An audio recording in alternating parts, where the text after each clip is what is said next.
Hello, everybody. Welcome to Ready, Set, Cyber. This edition is going to be great. To my right or left, whichever way it is, I've got a star-studded panel today, so thanks for joining us. This is Ready, Set, Cyber, an ongoing deep dive into the issues and solutions in cybersecurity. I'm Elizabeth Perry, Creative Director at Traitware, leading the charge for passwordless multi-factor authentication, and your host for today. Audience, we know you have choices, so we really appreciate you spending some time with us today. Thank you. We're grateful.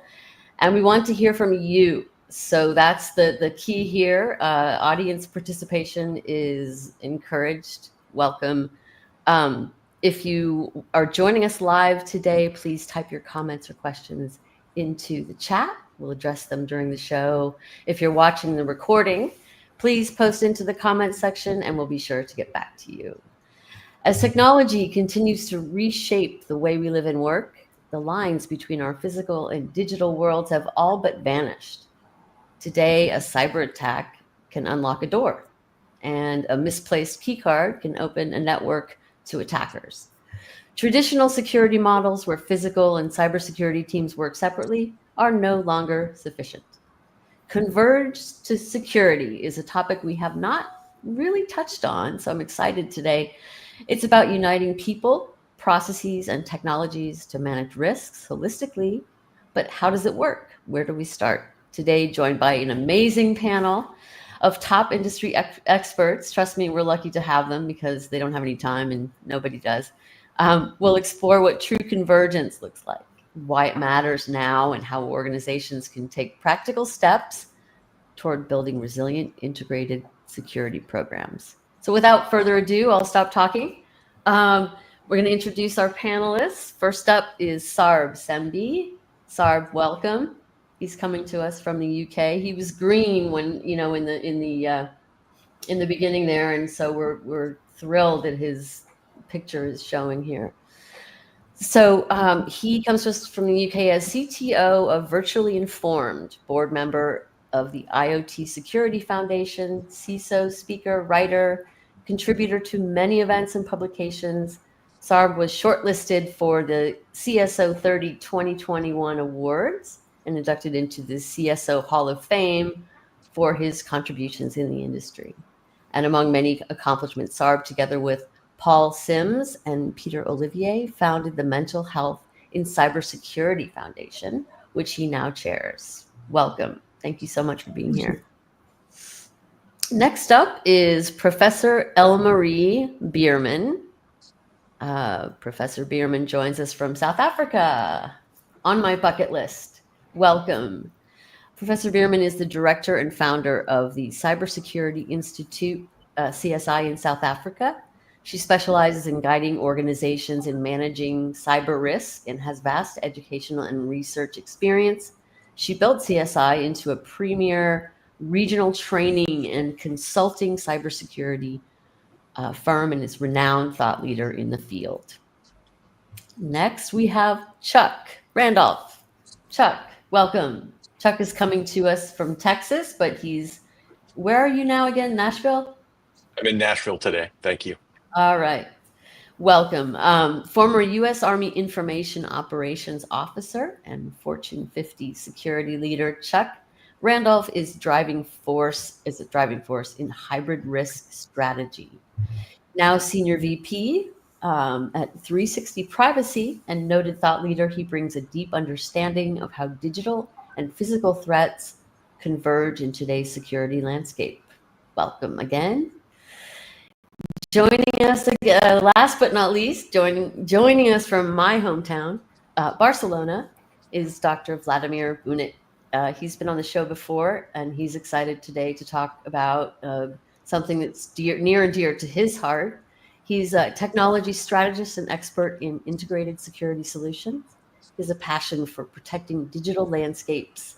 Dr. Bunic merges technical expertise and business insights, focusing on thorough risk assessment and the integration of physical and cybersecurity measures to enable innovative and adaptive solutions. Welcome all.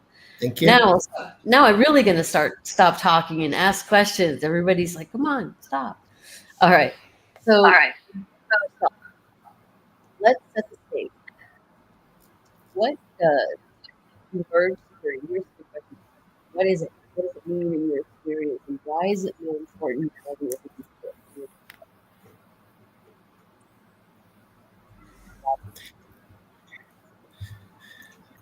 Maybe I can pick it up if you want. First, my favorite definition of converged security is an adaptive security approach, which follows principle of security by design. Yeah. In short, it tells a lot, but again, the thing is that we want to have a seamless integration of plenty of systems. Yeah. Today we are focusing on physical security technology solutions in some kind of IT environment, which can be platform as a service, infrastructure as a service, and et cetera, et cetera. Yeah.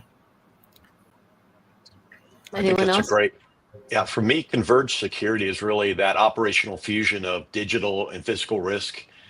And it's not just about, we've heard the word convergence for years, and this is more than just aligning departments. It's really about understanding that adversaries and risk don't respect those silos. We're seeing more adversaries exploiting the gaps, where something as small as a cyber campaign could lead to phishing, that could lead to a physical intrusion. If you're on a protective detail, something as easy as an open source calendar screenshot or something in the background could be used for targeting. I think it matters now more than ever, especially to high profile individuals and corporations, because they're living in both spaces. And if we don't recognize that those domains are one, and we're not thinking about full spectrum risk mitigation, we're leaving a door somewhere wide open. Good points. Sarah, do you have anything to add? Yeah, for me, the easiest way to think about it is, and I think, the movies of yesteryear got it right in some respect, where when you were watching movies and you'd see a great big room with lots of screens all over, and somebody's telling people what to do, and they were never separated. You could see, oh, check the webcam, or check this camera's over there, over here, and they could follow someone through regardless of whether it's physical, logical, or anything like that. And that used to happen in the movies, but while it was happening in the movies, in real life, as Chuck said, within the enterprise, the cyber team sat one part of the building, the physical security set somewhere else. They're hardly ever even talked. Then if you look at some of the movies which look at heists and things like that, where you've got bad guys, as Chuck said, the bad guys don't think about, oh, do you know what? I think I need a physical security guy to come here and look at how we need to take over the CCTV systems. The bad guys had all of that integrated, and that's the way that the bad guys operate. And that wasn't just in the movies, that's in real life. But in real life, unfortunately, in enterprises, we have siloed views of risk, and we should have a single view of risk, and it should mesh, it should overlap, and we should be able to see everything in one go at any one time. But unfortunately, we don't. Marie, Professor Bierman. Yeah, I want to, just to add on. I think Chuck actually mentioned that it's not just about aligning departments. It's really understanding that your risk space and your threat space. It's not just that you sit with your access going into a building, but now suddenly you bring all of these devices, your IoTs and your physical space, and now they are integrated, and there's no line there, and I think some of the organizations still struggle because they still don't see security, or they see cybersecurity as in a silo. But it's something that maybe the IT guy will understand, and they push that out when security, it's so integrated in every cell of the business. And if you look at this from a business perspective, then it's really, to me, it's and I think there's a lack there that they don't understand. But all of these, your assets, it's not just your laptops and your computers anymore. But there's other. Just look at your cameras and see. But what is what feed is going on there. And we saw that, that breach, that vulnerability within the surveillance cameras. That led to, okay, but now you have a larger threat space, that they can gain entry just because they can remotely watch what's going on in your surveillance. Just on that as an example, I mean, I'm from a cyber background. I got into convergence by accident. About 2004, 2005, I researched into the vulnerabilities of network CCTV systems. And I was amazed at how easy it was at every single layer of the technology stack that you could break into these things. And I went to manufacturers and I complained to them and said, you know what, your machines, your devices are hackable. And the answer from every single one of them was, oh, we leave security to the network level. And I said, that's not the only level where you're vulnerable. You're vulnerable at all levels.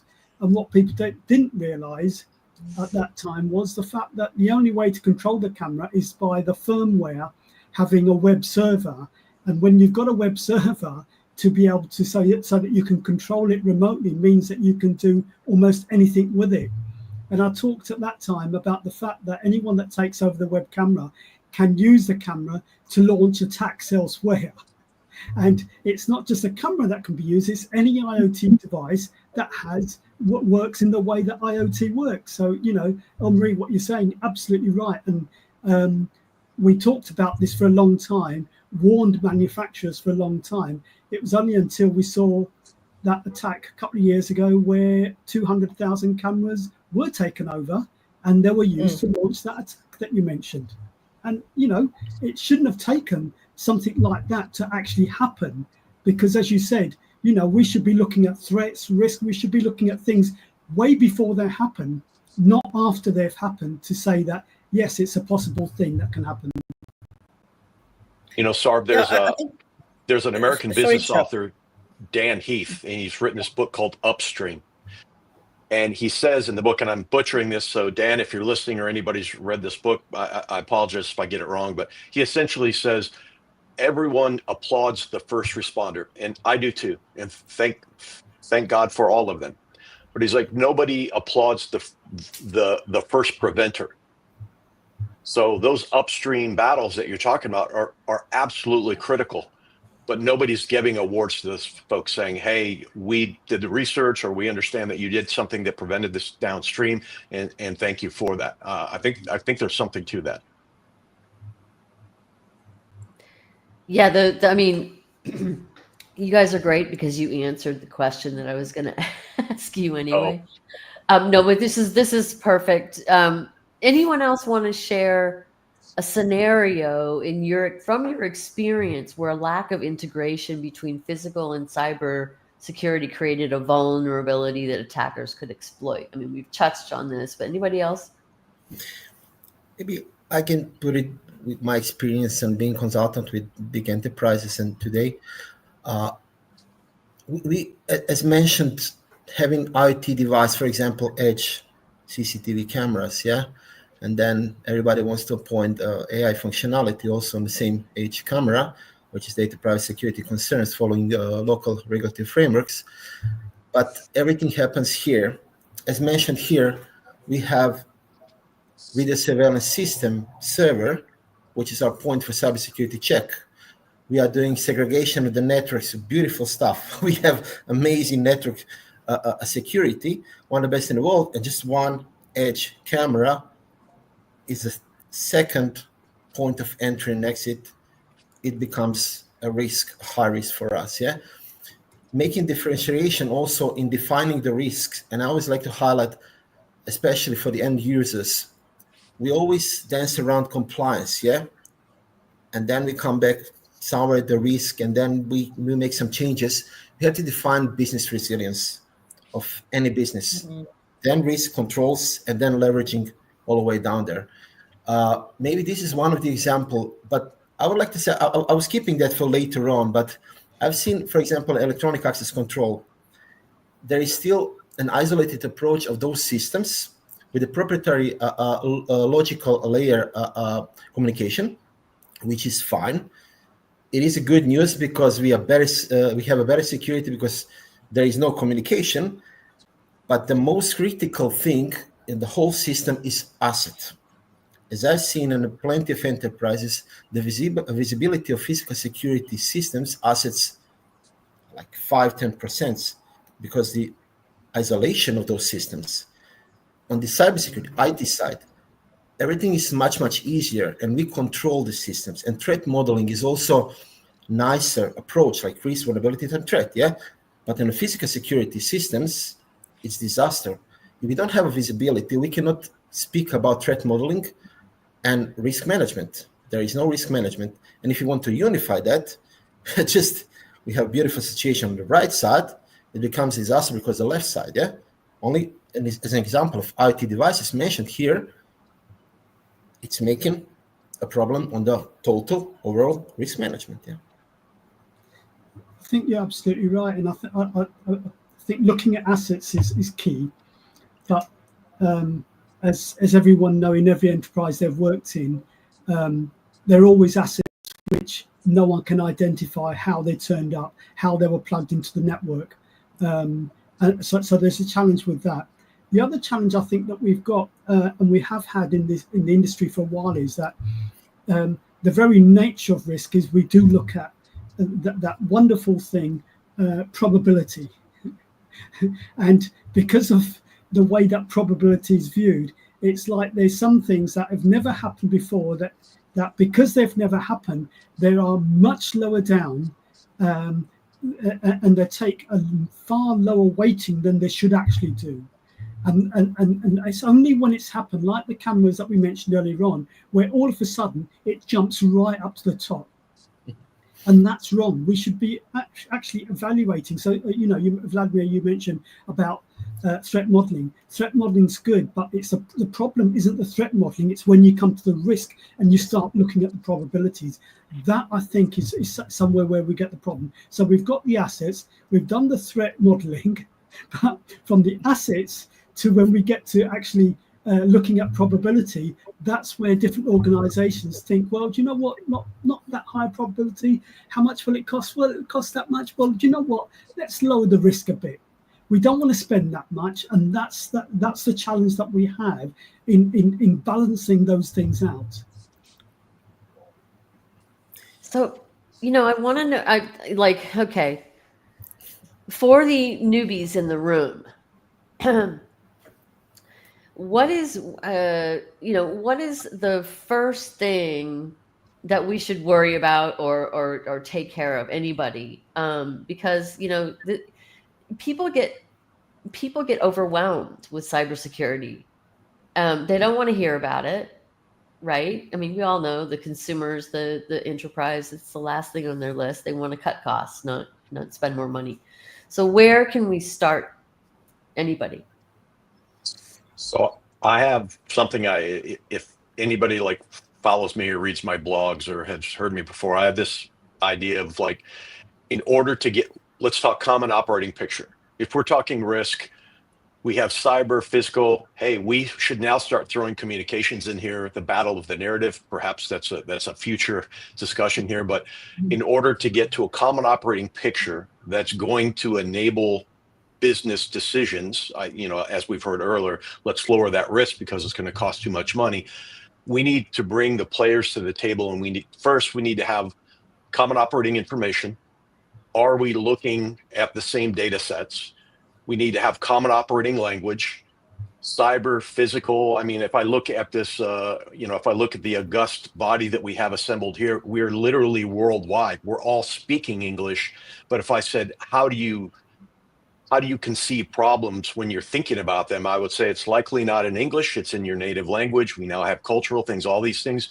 And we need to almost obsess as leaders to get that common operating picture, that common operating language that's going to give us a common operating picture, so that when, I think it was said earlier, when the physical person is sitting in the table and she says, I have questions, and the cyber or digital risk specialist is sitting on there and he says, I have questions too, we're all looking at the risk in that domain under those three filters.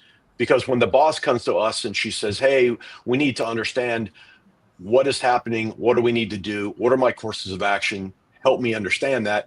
If we're busy on the cyber, physical, whatever else is in that room talking about risks, at some point they're just going to shut us off and make a decision. And we don't want that. Yeah. Part of convergence is converging and an understanding, like we're coming to the boss and saying, we've talked about this, we're your SMEs. Here's what we believe to be the likely courses of action to fix this and what we need to do. What would you like to do and what are your modifications? And then go forth and do it.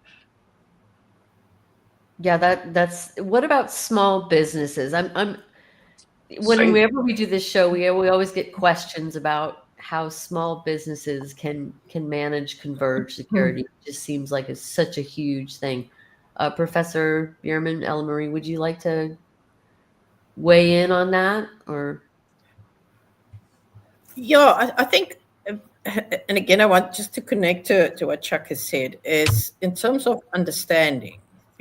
And I think in the SME environment, that understanding can be reached quite quicker than in an enterprise. But there's certain steps that we talked about. Risk management is at the center of this. It's about identity access management. It's about an extended threat profile, and really understanding.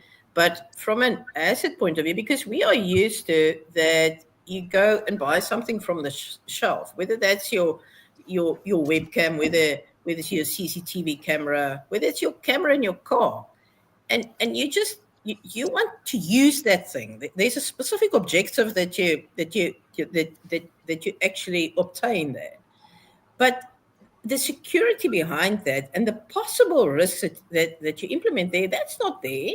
That's no understanding there. I don't have the understanding of the electronics behind that.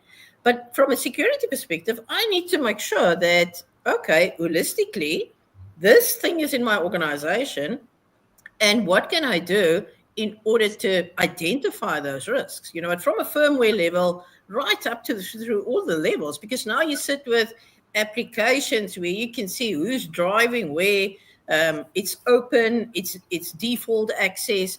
Because they don't know that, because they're not informed about that. They want to implement a camera for a specific purpose and want to use that. Not think about, okay, but what is the security concerns? So again, in terms of managing that risk, is understanding, training. If you don't understand what a IoT device is, and you're responsible for that holistic, security within the business, then I think your SMEs is, I think, in a better state to do that, is to form that understanding and really be able to identify that risks. I just want to take an audience question. If we accept the need to manage cyber physical security risk in real time, how can we convince organizations to develop converged operations security centers instead of continuing to build separate SOCs? Who wants to take that? I'll have a go. Over the last, not last year, but 5 years or 6 years running, we myself and a colleague of mine, James Willison, I mentioned earlier on, I'm from a cyber background. James is from a physical security background. And we've done a lot of work together. We used to present at IFSEC in the UK, the Converged Security Centre, and we used to try to bring technologies, both physical and cyber, and showcase what something would look like.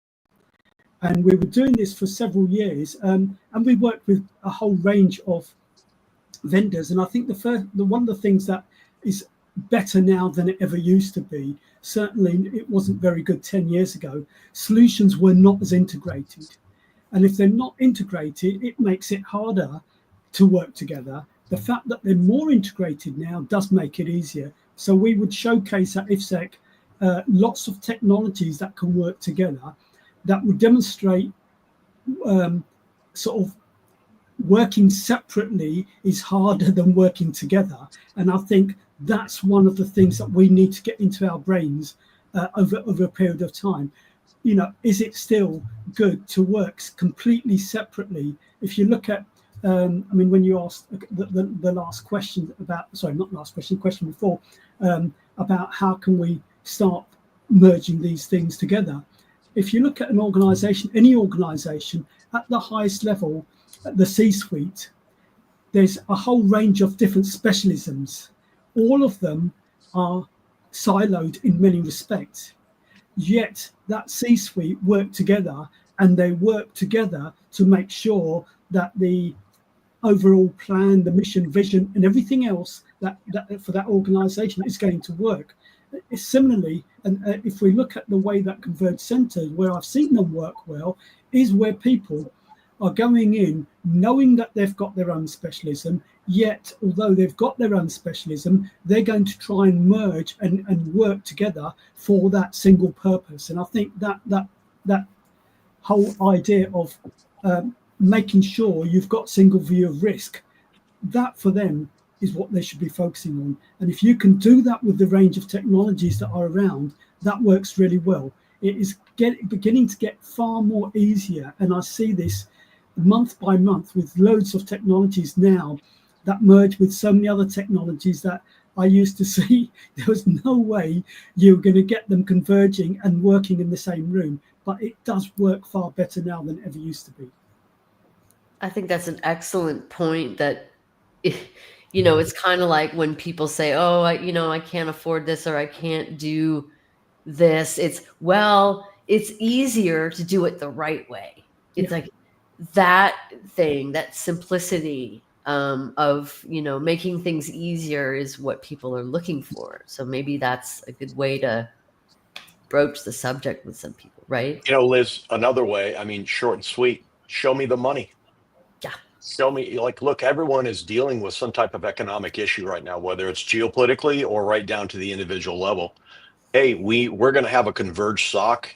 Of course, there's going to be cohorts in the SOC that are going to do whatever. We now have things like AI. That's yet another thing we could talk about. How is that in helping the idea of convergence and common operating language? But at the end of the day, we're going to show we're going to show a better investment by doing this.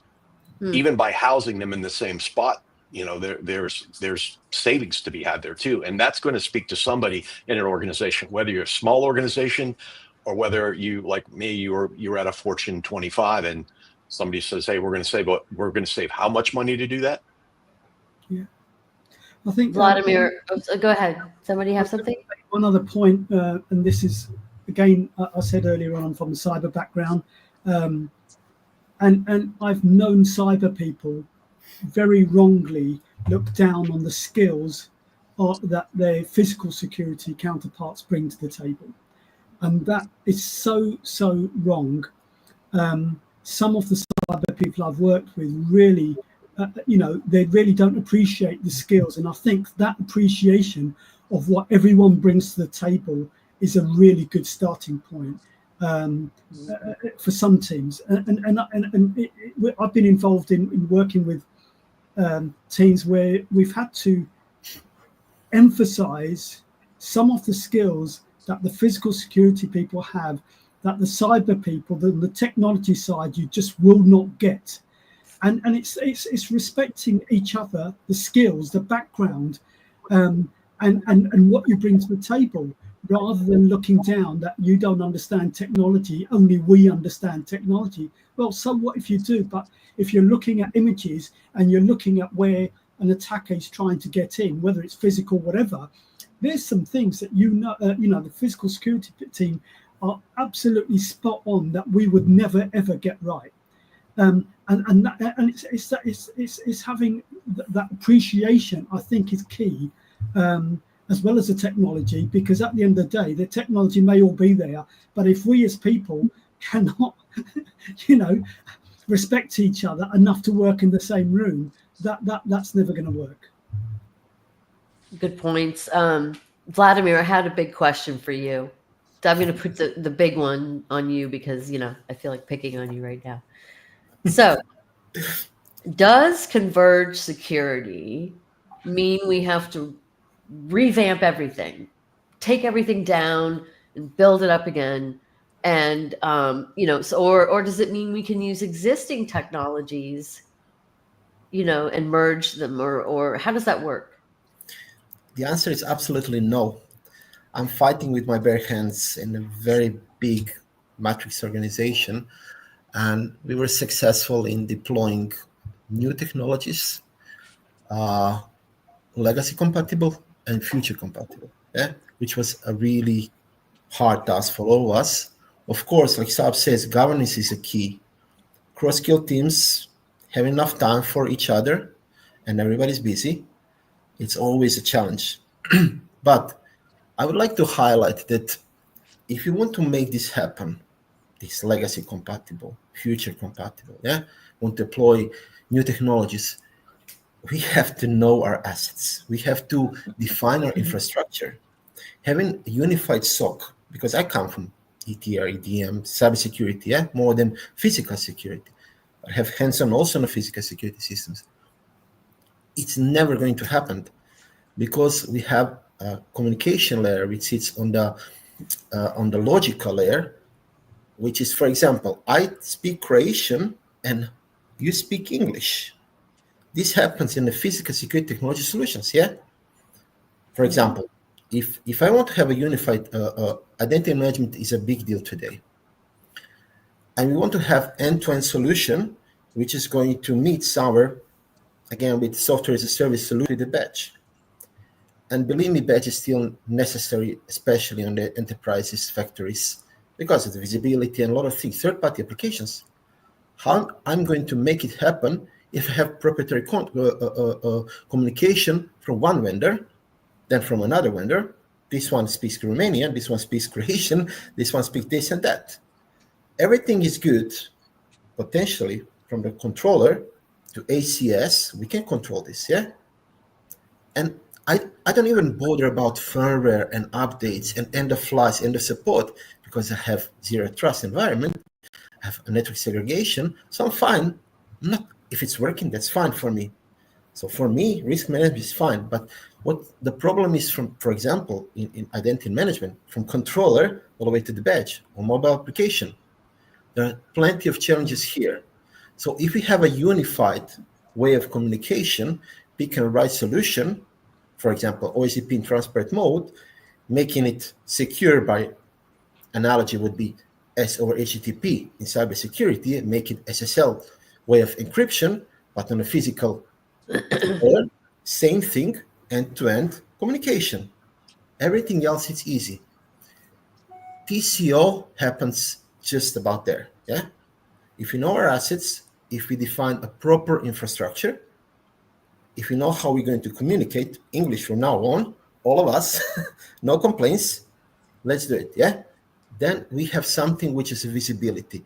Then we can define the risk. As I said, risk control, what, and then procedures, how, etc., picking the right framework. There's a good comment here I just wanted to share. I saw a great example of social engineering when a pen test team walked into the reception of an energy company saying they're there to assist with some task and received a visitor's badge after wearing visitor badge, but no one questioned them walking around and were very friendly and helpful to open physical doors. That's just an example, I guess, of... This happens with those proprietary systems, Again, if this system is proprietary on one side, it's not visible like in general, like in security operations center, like unified or just physical security operations center, there is no declaration who is entering, how, and when, We have beautiful systems today, but everything sits on the server, and it costs a lot of money, but we cannot deploy this. We cannot leverage the organization of the site.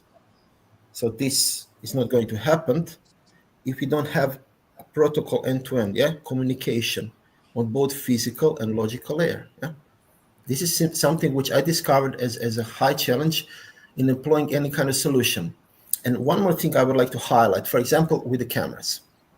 We want to have a camera, I always like, what is a functional requirement? What do you want to achieve? Oh, I want to count people in the factory. I say, okay, is it following regulatory framework? By the way, data security, privacy. Just put it aside for a moment. What do you want to really achieve? Seeing production line, perimeter security. Yeah, just define function requirement. And then everything stops here.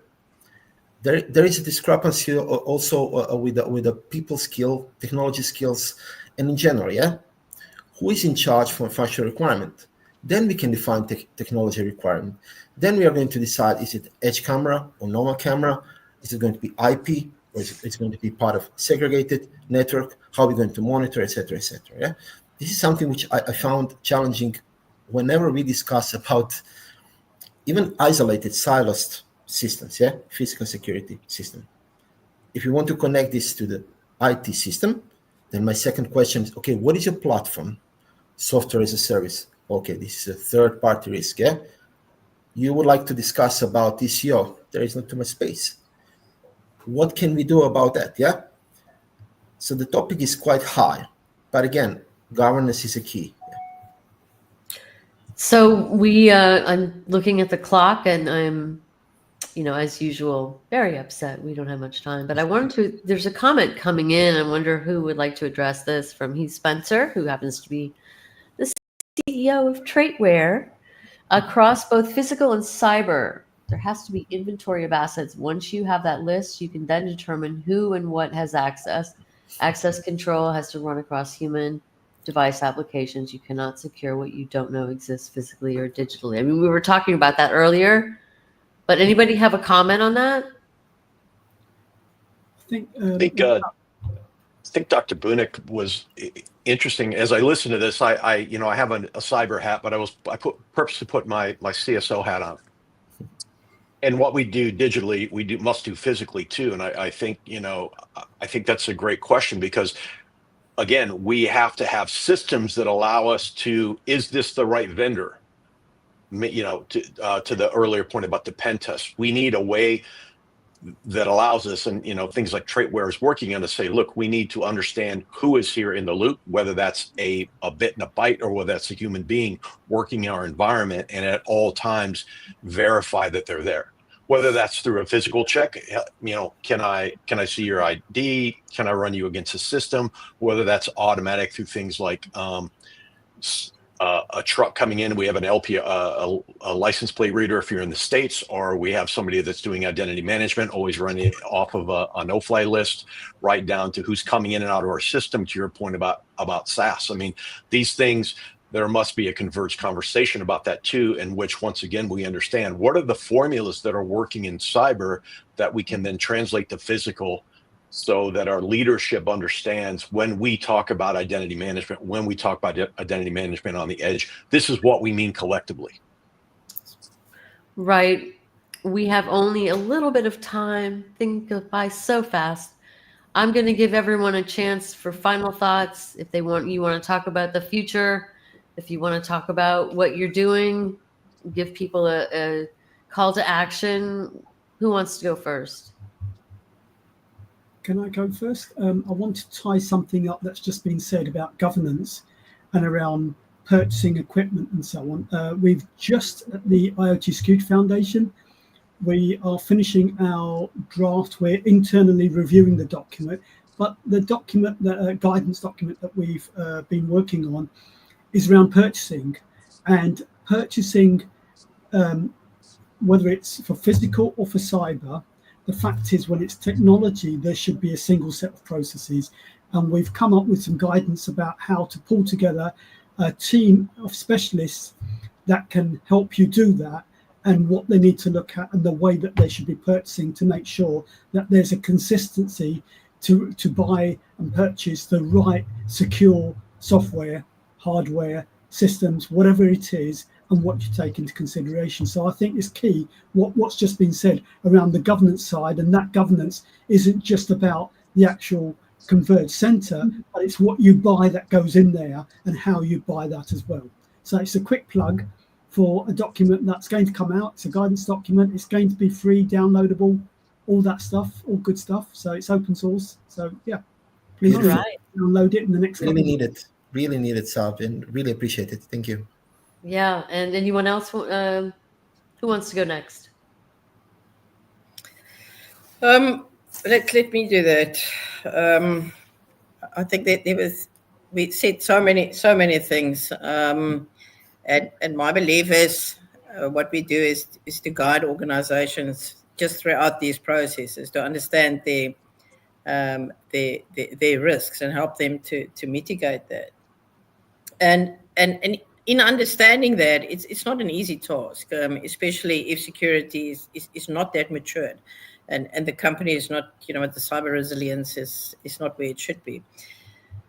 I want to say your first step is, you go and get yourself a good South African red wine, and then you throw yourself a glass, and then you start and you try to understand that context in which that security system need to be present, and you understand not just your assets but your data flow, your identity management, your third-party service providers, those that your designs bringing in your IoT and your devices, and you try to formulate that picture, because that is going to be your blueprint against which you will start at populating that. And I think Vladimir, you mentioned that teams, that team, we come from different environments.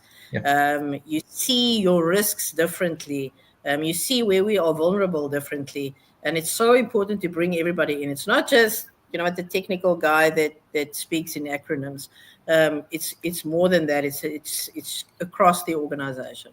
Thanks, Elizabeth. Absolutely. Yeah. Chuck? I would like to echo the professor. You had me at South African Red, so I'm there. I often say coffee, tea, or a pint. Here's my call to action. Find somebody in your network right now, in LinkedIn or in your organization, that's not, if you're physical, that's cyber. If you're cyber, physical. Make a friend and have a regular one-on-one, and put your ego and your hubris at the door, and merely sit down and say, explain this to me like I'm 5. And that's where we'll start having shared conversations about risk that get outside the nomenclature, that get outside whether it's an advanced persistent threat number 5, or we call it sodium, whatever, who cares? It's threat and it's risk. And the more we talk about it plainly, the more we'll see that we have converged ways to combat it. Vladimir, you're up. Last word. Thank you. Nothing to add too much. I really admire the audience here, speakers. Sorry, and I was using for most of you resources from my last research around legislative framework focusing on Europe, which is quite challenging, and also governance, which is quite a hit today. And just mirroring Chuck, I started to network more in person. I invited myself into plenty of events from now on, because I want to share my experience. I want to get more experience. I want to learn as a person which likes to learn. I think everybody needs to put the ego aside, as you said, and start working together. Until then, we cannot talk about convergence, like word convergence is doing something as a team, not just focusing on end security, endpoint security approach and cybersecurity. I don't care about physical layer, or I don't care about network. It doesn't work, Those times are gone, especially today when we need to think about a total cost of ownership, and saving some money, but making more functional. Everything is going fast. That is fantastic, you guys. Thank you so much for your time. I really appreciate everybody, and especially the audience who stuck with us and had some great questions. I apologize for not being able to get to them. If you need to reach out to us, we are all accessible, all on LinkedIn.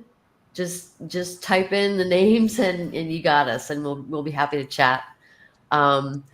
Chuck and Professor Bierman and Sarb and Vladimir, thank you all very much for your valuable time. I know you don't have much, so thank you again. As a reminder, this show is recorded and will be available on LinkedIn and on YouTube, our Ready Set Cyber channel. If you like what you see, please share with your people. And if you have anything further for myself or today's guests, please drop us a note in your comments section. We're all here, like I said, and happy to chat. Have a great morning, afternoon, or evening, wherever you are in the world. And we'll see you on the next Ready, Set, Cyber. Thank Thank you you. very much. You want to say? Thank you.